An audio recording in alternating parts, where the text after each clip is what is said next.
Heels. Shoe game. When you start getting outside of what those societal norms are, and really start looking within and see, what do you like? What makes you tick? That's when it really life really starts there.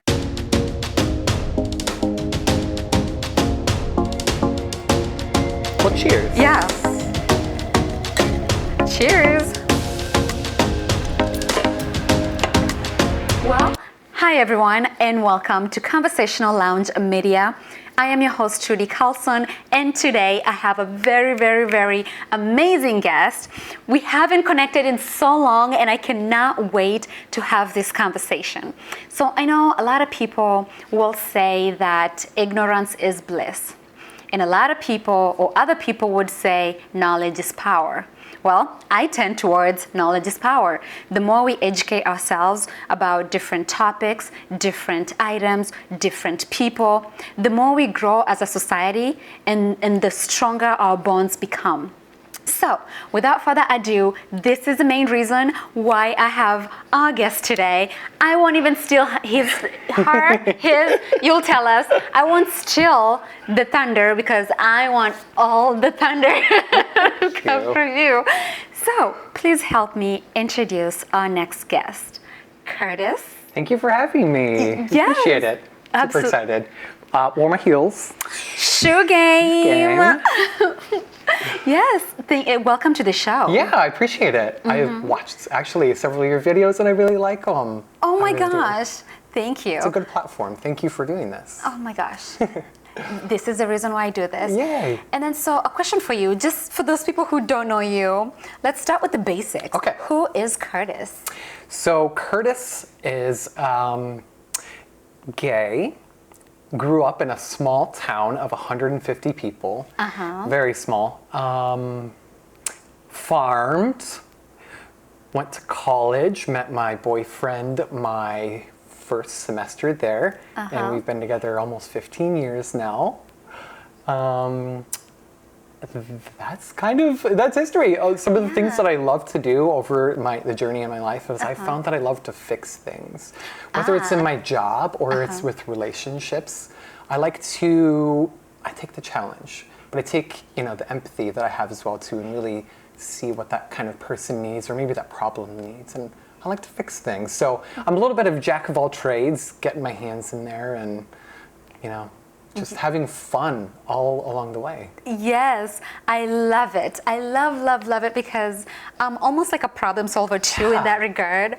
And sometimes it goes like sometimes someone will call me just, venting, and I'm over here just solutioning. Do you do that sometime? Oh, yes, no, is that just absolutely. me? Actually, so my boyfriend and I, we have this one thing we do when we have a problem. We ask, do you need solutions to this or just comfort? Because a lot of times in those situations, sometimes people just need comfort instead of solutions. So I've had to learn that myself as well too. Nice. Yeah. Well, nice to know something a little bit more. A little personal note about me, yeah, absolutely. Yes. So we'll keep learning more as we keep going on to the episodes. But hey, before we continue, let's do some real cheers. We got some amazing drinks here. Come on. Oh yeah, Thank you. You didn't tell me how you identify. Oh, I am he, him, his is how I identify. I appreciate you asking. Yeah. Too. Absolutely, because I was like, I wanted to make sure I'm addressing that right. Well, absolutely. And the more people do that, the less uncomfortable it is to ask. It is uncomfortable to ask what someone's name is. And that's just kind of how it is. So it's no different than asking how someone prefers to be, referred to as, same as a name. What's your name? What are your pronouns? So I appreciate you doing that. Very good. And I love that. I just the other day switched my email signature to show my pronouns as well. Awesome. So I'm like, let's all jump on this. Represent. Well, what it does is it paves the way. It sets an example, and the people that see that feel a little less of discomfort when they want to choose to show their pronouns as well too. So, all the allies and are rooting for us. I mean, that's awesome. People like that really need that trailblaze. So totally. So let's jump into the amazing questions that I had prepared for you. So what does it mean to have pride? So, And also, just let me take it back a little bit. June is, Pride Month. right. Yes. At the end of it, but yeah, we're in Pride Month. So I'll say a little bit of what Pride means to me personally. So what it means to have pride, from my experience, when I was young, I've always known there was something different. So if someone were to ask me, when did you know that you were gay? I really didn't know exactly that I was gay, but as long as I could remember, I knew something was different. And of course, is when you start to go through puberty, is when you start to learn what those differences are, your different sexual attractions and all of that. I grew up in a religious household, so even before I came out, before that story even comes along, it was always, preached in the house that, being gay is a choice, or any LGBT, that it is a choice. And where my pride comes in is I'm really stubborn. And I was a way more stubborn kid, just super stubborn. So that's almost the literal sense of pride. When I knew that something was different than me and I did not choose it. I knew for a fact I did not choose. Why would anyone choose to be different? Wow. That I was just my own cheerleader. I was, very prideful. I was determined that I was not wrong about that, just because I felt it in my core. And to tell you more, I guess, about how stubborn I am, when I was in kindergarten, we were learning about, I think, the letter K. And since my name starts with a C and has the K sound, I was not accepting that there was another letter that made the K sound. So the teacher, I kind of pushed back a little bit. I was like, no, that's not the sound that makes. I know, because my name starts with a C, and that's, a K. Well, I learned that I wasn't necessarily totally all the way correct there, the K. I did learn, of course, of course I learned that the K makes a K sound, but yeah, that's just how determined I was. Yeah. And it's one of the strengths that I think that I'm just so thankful that I had. It's really what got me all the way through. All the way through, even in times when, you felt like you were just kind of by yourself.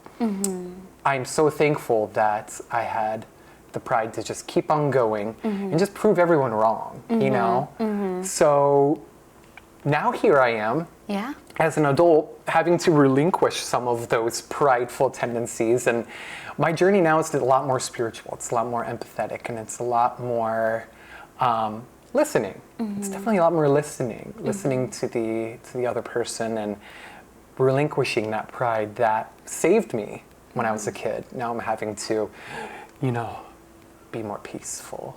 But I survived because of it, so. Yeah, definitely. And I like the story about the K sound with the C and K. I don't think I've told that before, so. No, I love it, because to me, what that tells me is that's a leadership trait, because you're just not a follower. You also, you're questioning something, and you're saying, no, my name has that sound. So now you're making them explain why we have a K and a C that sound the same. I love it. I probably helped the rest of the class. Yeah, critical thinking. Critical thinking. Yeah. And stubbornness. And stubbornness. Gotta have a little bit of that. I mean. A little spiciness. Yes.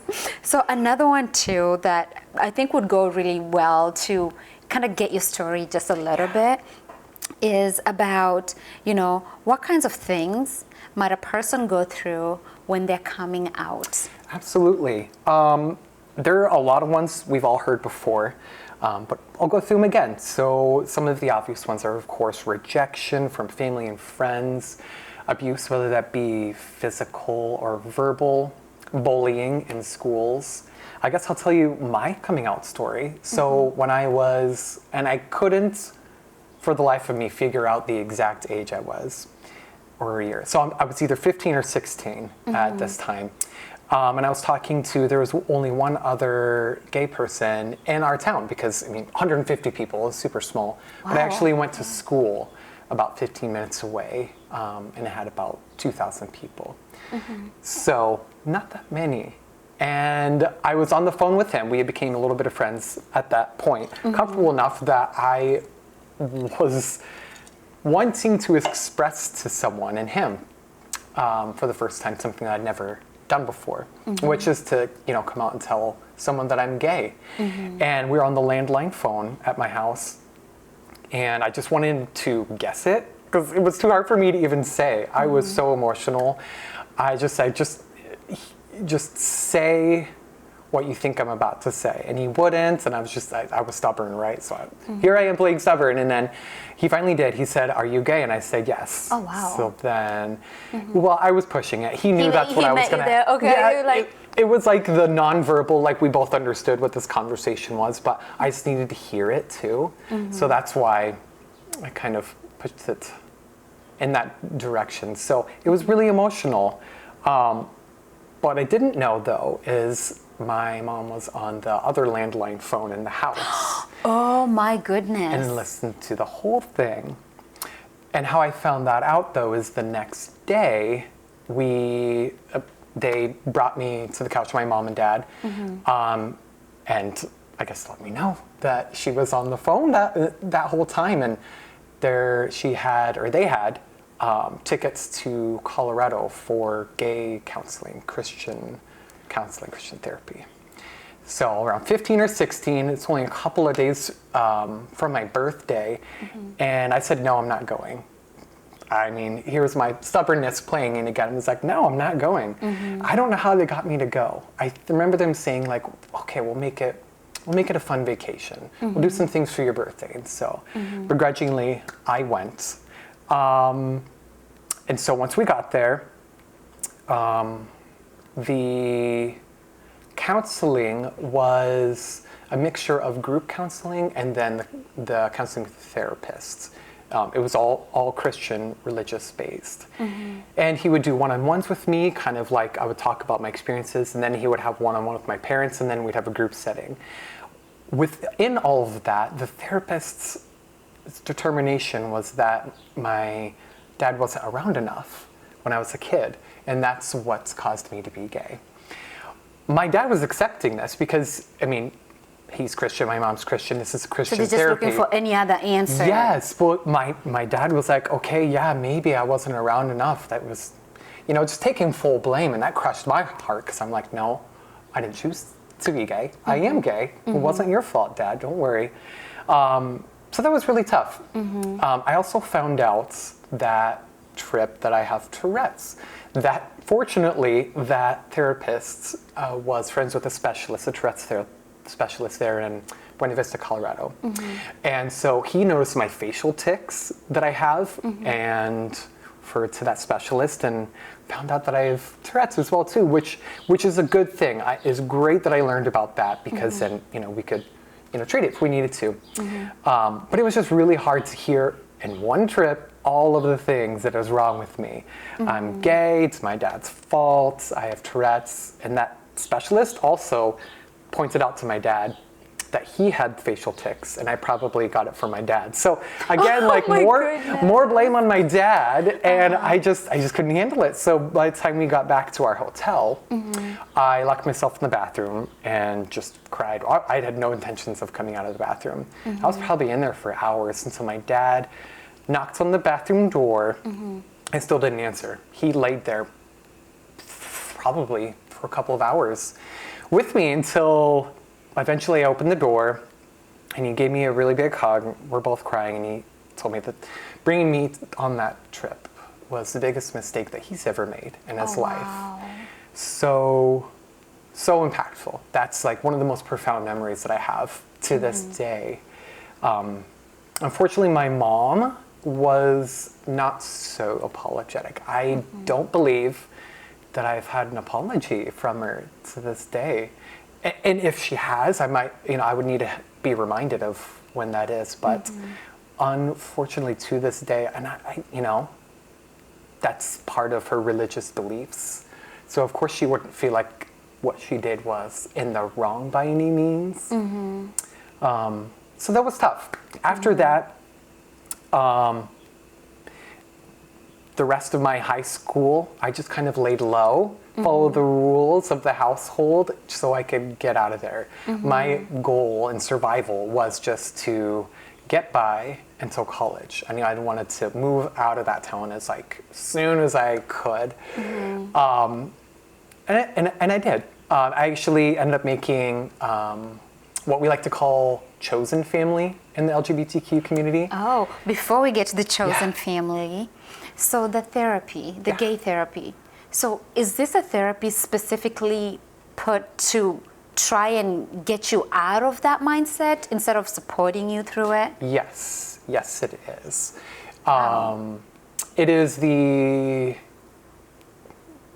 It is therapy with the intention of, I guess, praying the gay away is Oh the term, my because goodness. it's all Christian based as well too.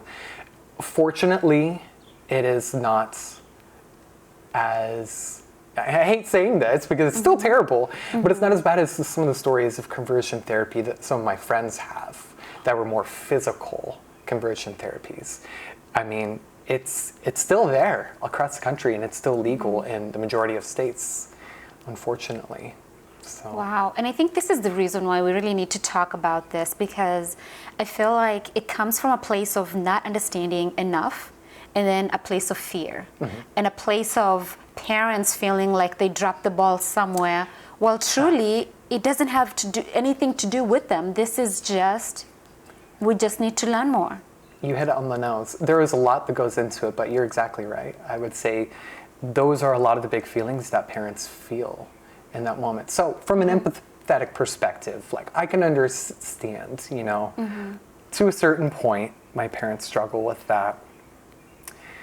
But I'm on the other end too of that experience, so then it's really tough that I have that, sometimes I do have that resentment of all of that and everything to this day, that I kind of go through. Oh, I want to have a lot of sessions. Just to Yes. talk. I want to keep learning more. Absolutely. So, to the fun part, let's talk about the chosen family now. Yeah, absolutely. So in cases like myself, and actually this is very frequent just because, unfortunately, it's often that LGBT youth are rejected from their families, from their parents. But us as humans, we still need that connection. We still need that support. We still need that, those guidance, people that are those leaders, those leader figures for us. So our chosen family is your closest friends turned best friends turned your brother, your sister, your whoever it is, they have become your family. And the extent that goes, it really just varies from person to person, but you just need that support structure. My chosen family were my best friends throughout college, throughout high school. High school, I didn't mean to fast forward to college. And I remember one of my best friends, we were at a cross country meet, and this one guy heard that I heard that he was gay, or might have been. So I was curious, and somehow it got to him that I was interested. I don't know how it got to him about that, but him and his friend came up to me during the track meet and just kind of giggling. He was like, "Hey, I heard you wanted to talk to me," or something like that. I'm like, "Yeah," and he's like, "So you thought I was gay?" And fortunately, that's all it was. It was just kind of like a laughing session at me. But my friend, when she found out about it, grabbed her pop bottle, chased after him, and I was like whacking their heads with it and everything. She just took him down with that pop bottle, so mad. So there was my chosen family. She has my back. Supporting you. Supporting me, yes. When no one else would. You need that support. So was it then hard to, form friendships with, other guys? Because then they're either thinking you want them in that way versus differentiating between, no, this is just friendship. It is. It was actually, sorry. So I was, before coming out, in all the sports. I was in football, track, wrestling, cross country, and I was best friends with all of the popular, guys in my grade or in that school. So it was quite a shock when I came out. I didn't know how to carry myself. I just distanced myself entirely from those guys. So I actually don't know, and I never gave them a chance to even support me. I was just too scared.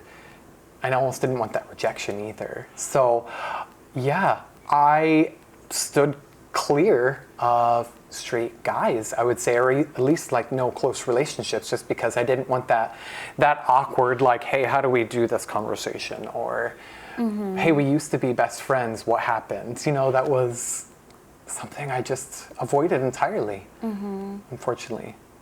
Wow. You're just opening my eyes in a way that could be difficult, in a way that now you have to paraphrase your conversation or your relationship in a way that, hey, actually, I'm not, this is just a friendship, and then continue. Yes. Where I can see how that can be an added burden. An added burden. And it's small town, so at that point, I was one of 2 gay people too. So they hadn't had a lot of exposure themselves to even really know.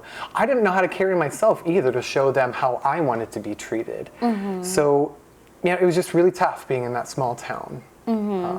Fortunately, I got out of there when I graduated. But yeah. And here you're telling your stories. That way, if there's someone else in a small town, they can see your story and see, okay, Curtis is living really amazingly and a good life. You know what? I saw, this reminds me of a quote, and I hope, I'm probably going to butcher it, but I saw it on either Facebook or Instagram that said, remember that one person that stood out to you and was just so inspirational, but they didn't know it? It says, you are that person to some other people as well, too. Who knows if you are or you're not, but if you are, I mean, that's saving a lot of lives. You're leading by example. You're showing that you can be strong and be happy and not listen to what other people say, but you can still shine and be true to who you are. So I thought that was a really cute quote. I love that quote. Yeah. It's very relatable. Because, I mean, let's look at us, for example. Representation matters. And I feel like I draw a lot of inspiration from listening to real people tell their own stories. Because then as someone is telling their story, you will pick something that you can, like, oh my gosh, you too? You too? I'm not alone. Absolutely. Yeah. It is. That's how we make connections as well too. It's so lovely to have those aha moments when I hear someone else's experience and it almost somehow fits into my own experience. It's like aha, like I just learned something new, or I already knew it, but I have a different perspective on it. I love looking at things from different perspectives because that's when you really get the full picture. Yeah. I couldn't agree more. Thank you for sharing your story. Yay, absolutely. So, in that same token, how can we as a society, or just anyone that's genuinely, they just don't understand the subject enough, how can they create an inclusive, or help create that inclusive environment? I love that question. It's a tough question. And I would say the first one is, to whoever this person is that's wanting to, do that, be prepared for uncomfortable situations and comfortable conversations, but tell the stories. The stories that I'm telling you now, you're spreading them, and that is going to be so impactful. Even if you were just to tell a couple people, the subject comes up, and we just spread the stories that are there. If they don't know, if we don't tell these stories, how is anyone supposed to know the stories? And I guess to add to that, the coming out story that I just explained, I hadn't really talked to my brothers about. I have 3 brothers. I have 1 older and 2 younger. I had not told them about my whole coming out story until last year. That was the first time. Oh, I just got to a point in my life where I'm just like, how are they supposed to know if I didn't tell them? Just my young, meager self thinking like, oh, they would have to know, right? But it was just not brought up at all. And I never gave them a chance. I was too afraid of that rejection from my brothers because, we're sharing the same parent, having to live under the same household. And so it was a huge weight lifted off my chest when I told them all about it last year. I think it was 4th of July, we were just having drinks and I just felt comfortable enough to like, hey, let's talk about this. Yeah. And then they shared their own kind of like stories about, interactions that we've had in the family. They Like, there's said- always did they family give you drama. the little like, oh yeah, we knew. Oh yes, oh yes. But yeah, it was really good to tell about that. And also after I met my boyfriend Joel, introducing him to my family was also pretty traumatic as well too. And I got to tell my brothers about that. They didn't know about that either. So going a little bit more, so when I first started dating Joel, my boyfriend, there was a wedding in 2008, so that summer. And I was invited to the wedding. It was a family friend. I was going to bring my boyfriend. It's my plus one. Yeah.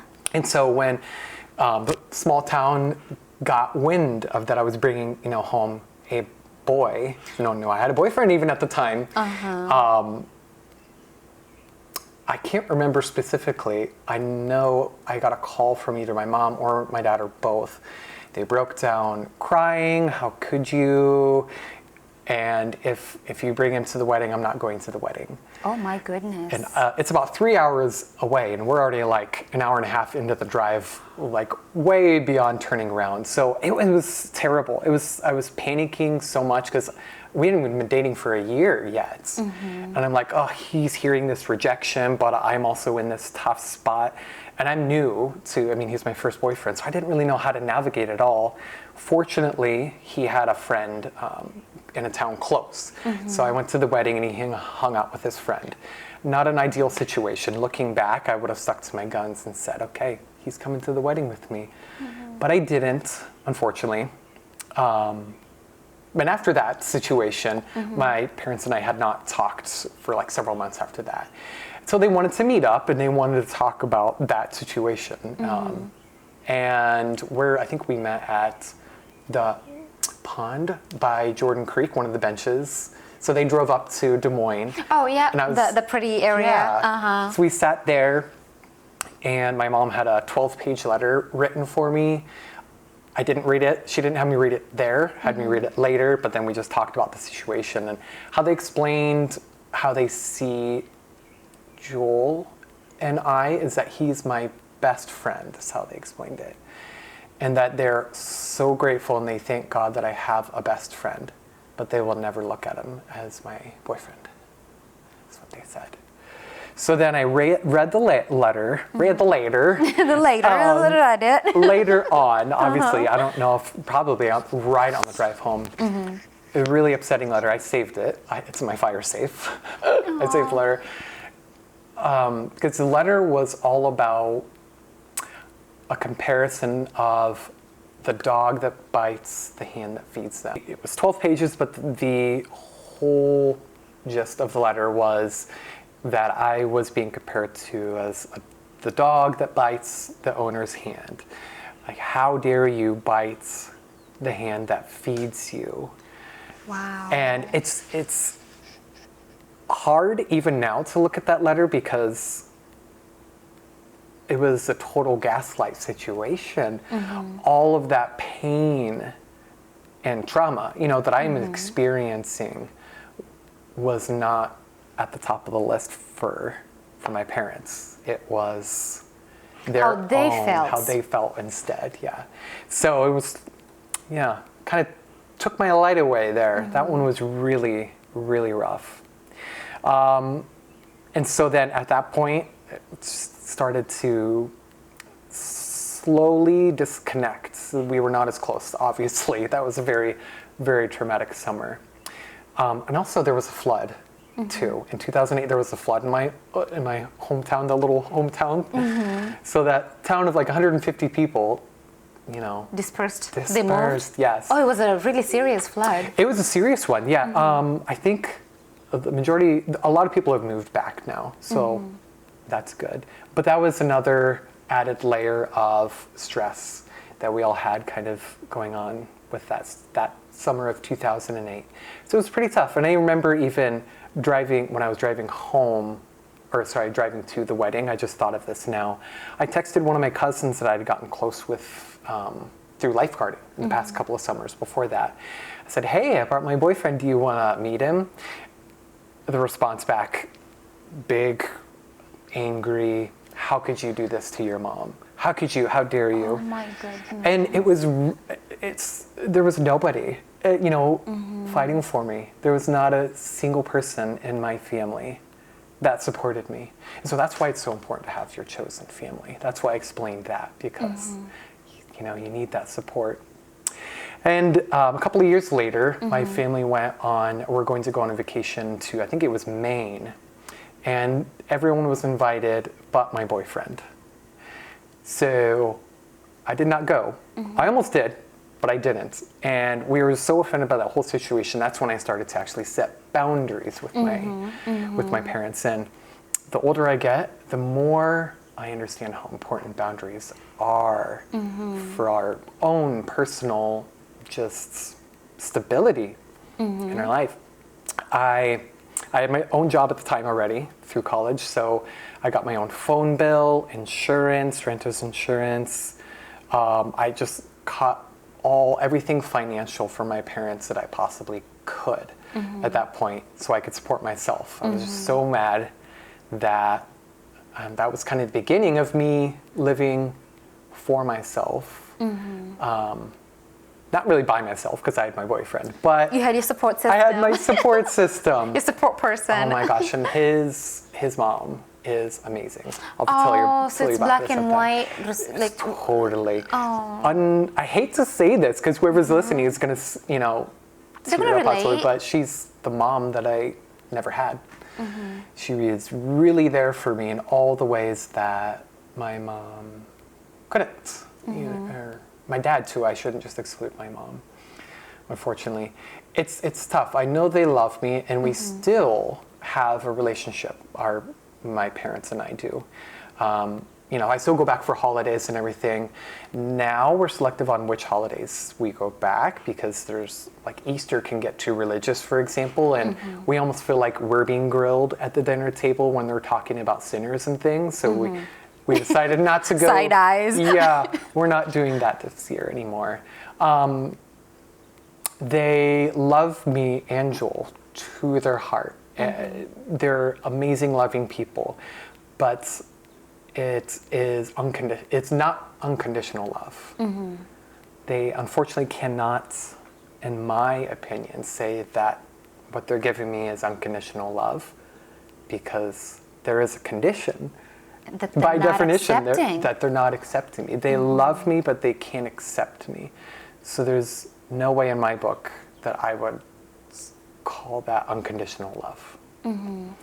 So that's deep. It is. It's deep, and it's making me realize that, when people share things with us, I feel like the first place we go as human beings, it's always, we try to imagine us in that shoe.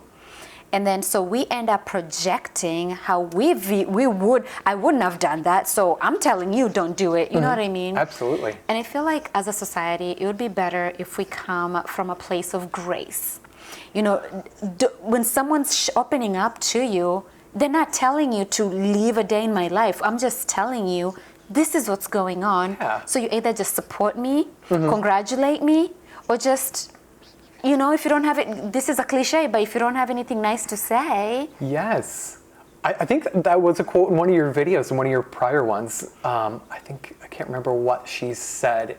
It was, if you're going to ask how someone's doing, be prepared to listen. Brienne Ward. That was really a strong statement. I loved that. Eye-opening. Yes. Aha moment. Oh my goodness! Definitely. I check myself every time I'm about to be like, "Oh, how are you?" I check myself and I make sure if I'm saying "How are you," I am truly prepared. If you tell me I'm not okay, then I'm prepared to okay, how can I? You know what I mean? Not just absolutely. "How are you?" I'm not okay. Oh, okay. Yeah. No. I love that, and how I like to think about it too. Before I heard that awesome statement is. When someone's opening up to me, I automatically feel like it's a privilege. This is something this person trusts me enough. They maybe have never told anybody else, but they're telling me this thing. And I keep my secrets. If it's something that this person does not want me to tell, it's mine to hold. Unless they want me to share it with certain people, but I just take that with such seriousness and such privilege that I guess I don't know where I'm going with that. I just, am there and here and present when someone is opening. I like and just that. ready to listen. I like what you're saying because it shows that you're relieving someone's burden by being an ear. Yeah. To listen to what they're telling you, because truly you are privileged that they chose you to tell you that. Yeah. It's a good feeling. It's a good feeling. It's all about perspective. So people can choose to look at it that way too. Yeah, I love that. Yeah. So what keeps you going in the way of knowing that you will have people who are very supportive, ready to jump in and be your chosen family, but you'll also have those people who are like, how dare you do this to me? Like, how do you balance that? It's really tough. I'm going to bring up a couple of things that my boyfriend has told me that I'm good at in these situations. Apparently, I'm really patient, which is surprising because I'm very stubborn, very prideful. But I guess in those situations, how my boyfriend observed me handling those is being a lot more patient than most people would. More patient than he would in that situation. It was tough because, you're getting rejection and terrible things, told to you by your guardians, your parents. But knowing in yourself, in your core, that who you are is right. So there's two different conflicting opinions. At that point, you just have to educate the once educator. So that those, my parents that were the guardians growing up, now are in the position where I'm in a better emotional intelligence space. Yes. That, just kind of like showing those people that are doing it wrong the right way to do it, just by leading by example. This is how I would like to be treated. It is. Yes. Wow, that makes so much sense. Instead of coming from a place of judgment, like like whatever, instead of that, come from a place of understanding. Yeah. Or seek to understand why someone is different. Yeah. That patience that he was referring to, I don't know if I have that as much anymore. But I mean, those were tough situations. That summer with the wedding and everything. I guess what kept me going is deep down I still needed my family. I have a strong connection with them. And in my life, what has kept me going is learning how to take what I'm able to get from them and, work with that in my life. But I have filled in the blanks that they can't.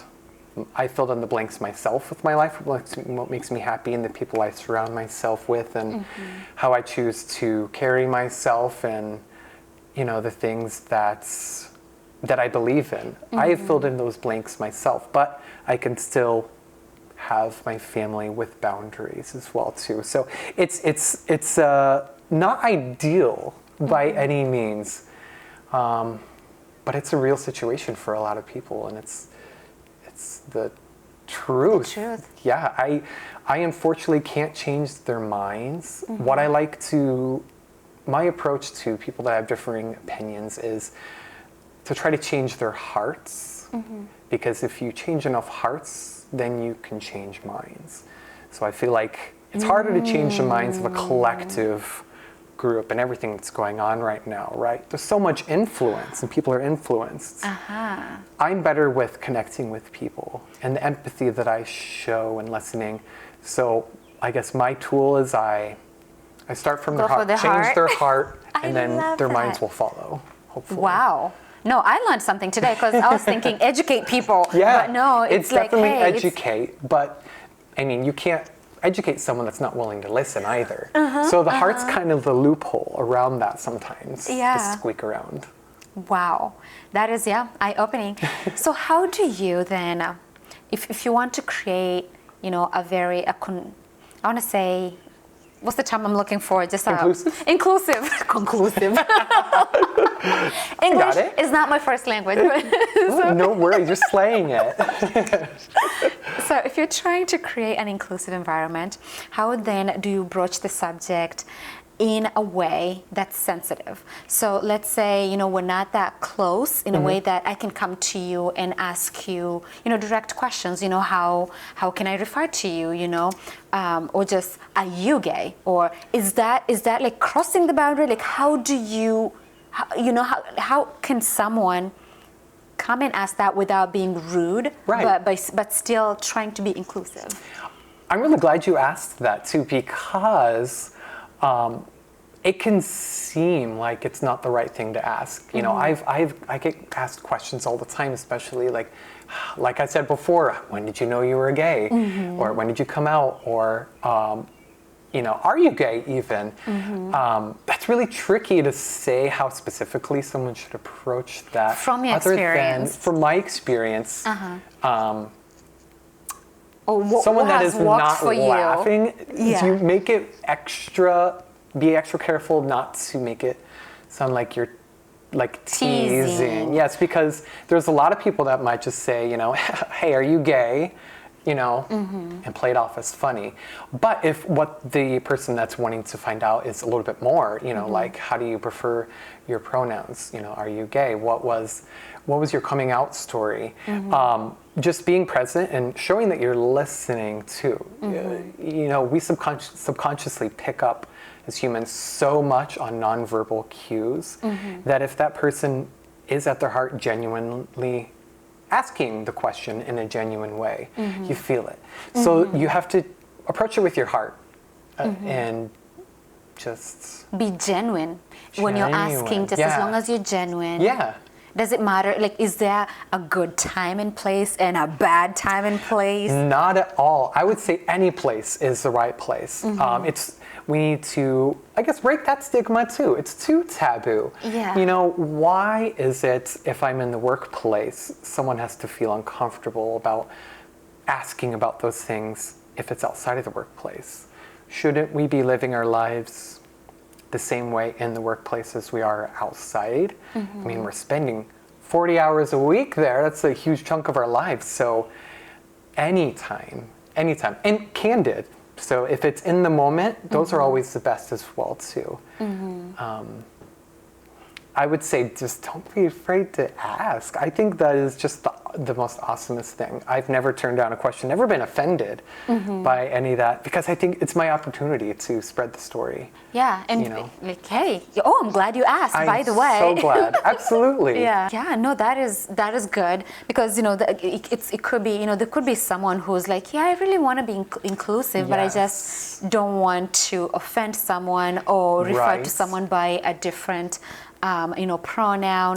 So if it's okay to ask and ask genuinely, I think that's already okay, breaking the stigma there. Yeah, and I just thought of something really good to end cap that question as well too, is you're going to make mistakes. It's very easily going to happen, right? My introduction, I said her.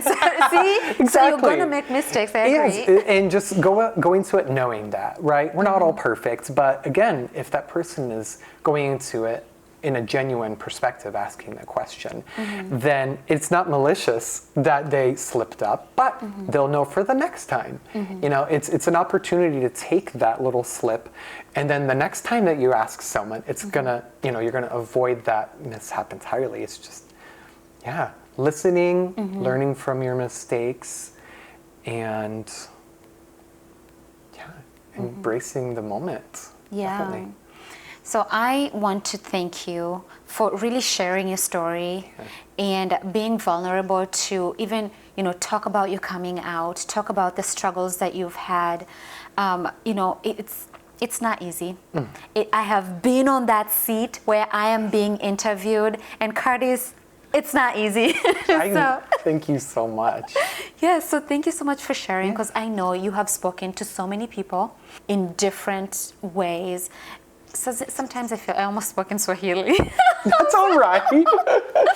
Sometimes I feel like representation matters, in a way that if you hear someone like you say something, but also representation matters by just way of information. It doesn't have to be like someone who I can relate to, but it's like, wow, I'm glad I know this now. Now I can take this to someone that I can relate to. Yes.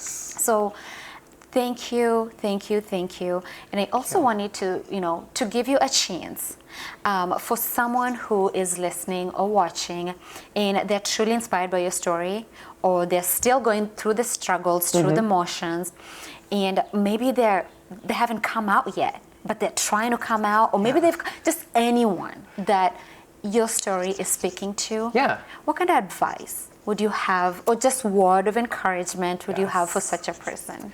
I would say to have fun with it. It's really tough in society and societal pressures with being LGBTQ plus. What I've learned in the past couple of years, though, is actually kind of you can flip that, right, and use it to your advantage. The fact that there are no rules for me to live my life. Fortunately, I don't have societal pressures of when I have to get married, having kids, when to have them, how many, what I wear, how I look, what I, makeup or anything like that. It is an open script. So have fun and really find yourself in those moments, because, when you start getting outside of what those societal norms are, and really start looking within and see, what do you like? What makes you tick? That's when it really life really starts there. So have fun.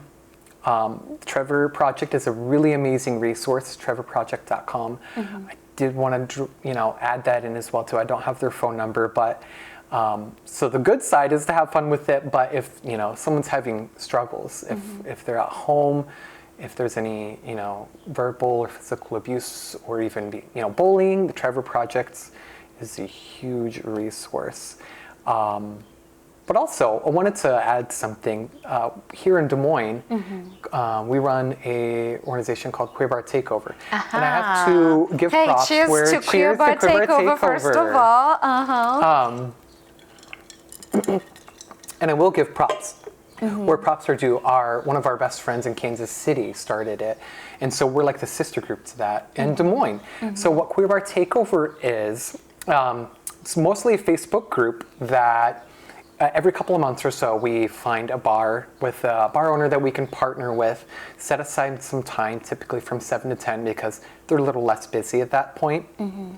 And we just bring in our whole Facebook following of LGBTQ plus and allies. They usually offer drink specials. And the great thing about this is there's only a couple of gay bars in this town. There's really not a lot per capita in all the other cities as well too. So it gives the whole community an opportunity to expand where their safe spaces are in the town. So it makes any bar feel like a gay bar. It gives the patrons that are there, the regulars already there, the opportunity to mingle with the crowd that we've brought in, and it gives our crowd an opportunity to mingle with the locals that are at that bar as well too. So it is just an incredible opportunity to mix, mingle, share stories, expand safe spaces, and it's been a really rewarding experience. I've liked being a co-runner of that. I love it. Yes. So next time you have it, invite me, because I would love to come. Yes, absolutely. Yeah. I'll wear my pumps.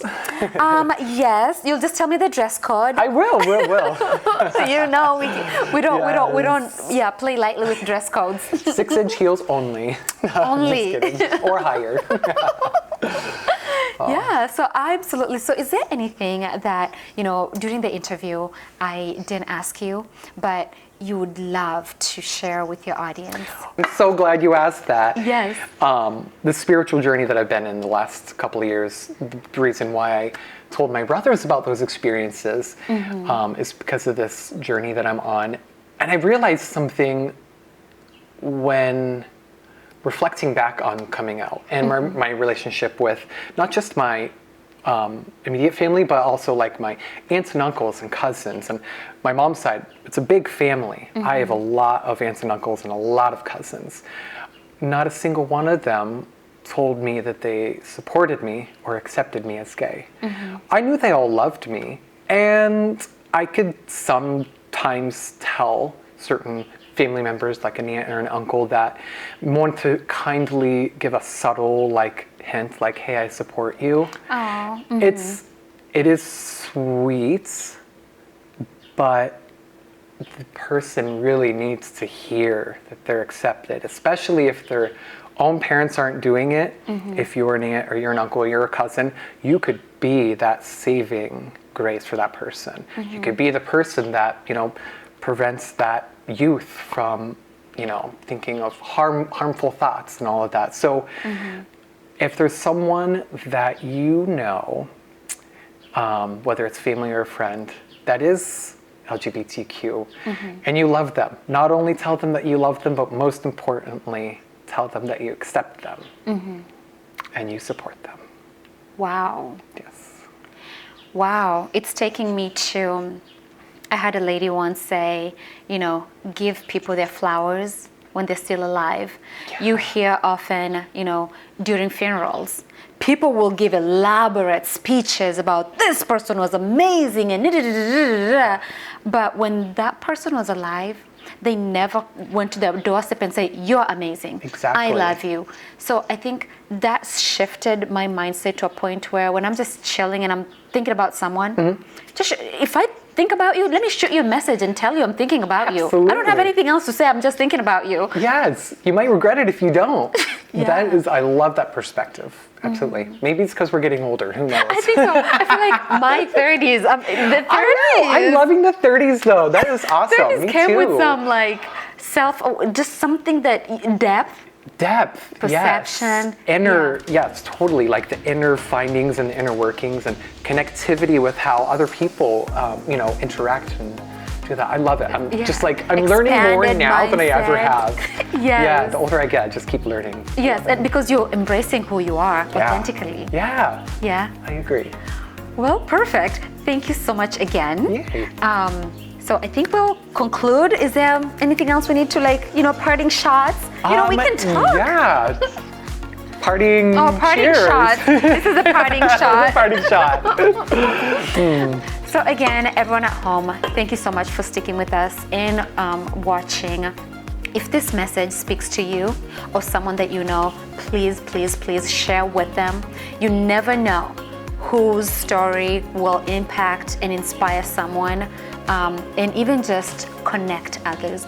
So just go ahead and share. And if you want to learn more, navigate over to withtrudy.com. That's where we post all our current episodes. And also, if you're watching this on YouTube, what are you still waiting for? Push that subscribe button so you can be a part of the most inspirational network in town. Again, thank you so much and have a wonderful day. Thank you.